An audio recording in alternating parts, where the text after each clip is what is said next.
بص على فكرة رامز جلال نجم ستار، ولو دعاني 100 مرة هروح، وله كل التحية والتقدير والاحترام. وانا بفرق ما بين برنامج اي برنامج يعمله رامز. يا باشا لو عايزني بص نتفق ومفيش عندي اي مشكلة. مش بص لا اقلل من رامز ولا من الام بي سي، ولا مقلب رامز اللي بيتابعوا مليارات مش ملايين، ولكن الحقوق حاجة.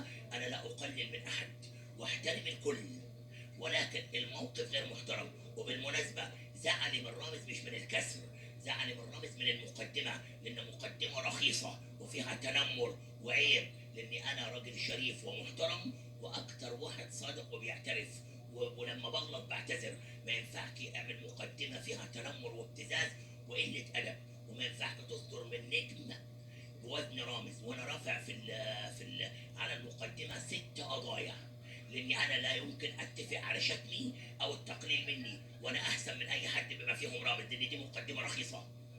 اخيرا يعني ايه؟ برضه ارجع واقول لك احترامي الرامز والام بي سي خلاني قلت انا مع اذاعه الحلقه. الناس تستمتع، انا رايح عشان فلوس مش ليه شغل. ما يعني هو انا رايح عشان فلوس اقول الحلقه ما تزعش؟ يا ما انا ماضي ان الحلقه تتذاع.